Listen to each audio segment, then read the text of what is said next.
నమస్కారం సార్. నమస్కారం. ఎమ్మెల్సీ నాగబాబు గారు, మీరు ఏదైతే శివాజీ గారు మాట్లాడిన తర్వాత ఆంధ్రప్రదేశ్లో తెలుగు రాష్ట్రాల్లో దుమారం రేగుతుందో, సినీ ఆర్టిస్టులు హీరోయిన్లు ఒంటి నిండా బట్ట కప్పుకోండి, ఒంటి నిండా కప్పుకొని బయటకు రండి అన్నట్టు చెప్పిన దానికి సామాన్య ప్రజలైతే పూర్తి స్థాయిలో మద్దతు తెలుపుతున్నారు శివాజీ గారి మాటలకి.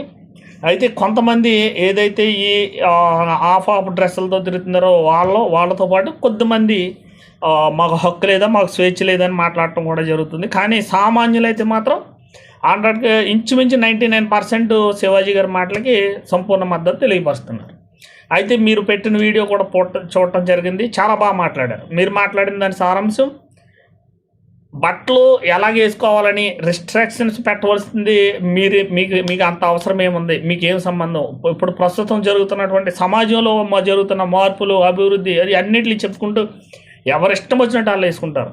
కాకపోతే వీలైతే చేయవలసింది ఏమైనా ఉంటే కనుక వాళ్ళకి ప్రొటెక్షన్ ఏర్పాటు చేయాలి, సెక్యూరిటీ అనే వాళ్ళు తప్ప మీరు బట్టలు ఎలాగ వేసుకున్నా, మీరు ఎలాగ ఎందుకు వేసుకున్నారు అని ఒకరు చెప్పవలసిన అవసరం లేదు. అదేవిధంగా ఎలాగ వేసుకున్నా మీరు ప్రశ్నించవలసిన అవసరం లేదు. అదేవిధంగా మీరు ఇలాగ వేసుకోండి చెప్పవలసిన అవసరం కూడా మీకు లేదు. మీరెవరో చెప్పడానికి వాళ్ళ ఇష్టం.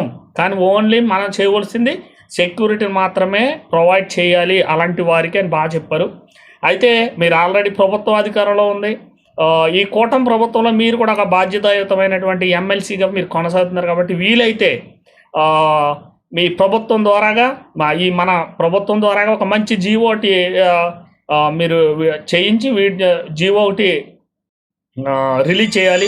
తప్పనిసరిగా ఎవరైతే ఇలా ఆఫ్ డ్రెస్సులతో మరి ఉంటున్నారో వాళ్ళకి పూర్తి స్థాయిలో సెక్యూరిటీని ఇవ్వాలి అని. కాకపోతే ఏంటంటే చిన్న విషయం ఏంటంటే, ఈ ఆఫ్ మీలాంటి పెద్దవాళ్ళ దృష్టికి అందరూ సమానంగా కనిపిస్తారు. ఇలాంటి ఆఫ్ డ్రెస్ వేసుకున్న వాళ్ళు కూడా మీకు పూర్తిగా కప్పుకున్నట్టుగా కనిపించవచ్చు. కానీ కొంతమంది దుర్మార్గులు ఉండొచ్చు సమాజంలో. వాళ్ళకి ఏంటంటే ఆఫ్ దృష్టిలు వేసుకున్న వాళ్ళు అలాగే కనిపించవచ్చు, పూర్తిగా కప్పుకున్న వాళ్ళు అలా కనిపించవచ్చు. ఇలాగ ఎప్పుడైతే ఆఫ్ దృష్టిలో కనిపించిన వాళ్ళు కొంతమంది ఆలోచనలు అనేక రకాలుగా ఉంటాయి. కాబట్టి ఇలాంటి దుర్ఘటనమైనటువంటి సంఘటనలు జరుగుతున్నాయి. దీనికి సంబంధించి మీరు ప్రభుత్వంలో ఉన్నారు కనుక ఒక జీవోని తీసుకొచ్చి అలాంటి వాళ్ళు అందరికీ సెక్యూరిటీని ఇచ్చి పబ్లిక్లోకి తిప్పాలని నేను మనస్ఫూర్తిగా కోరుకుంటున్నాను. నమస్తే సార్.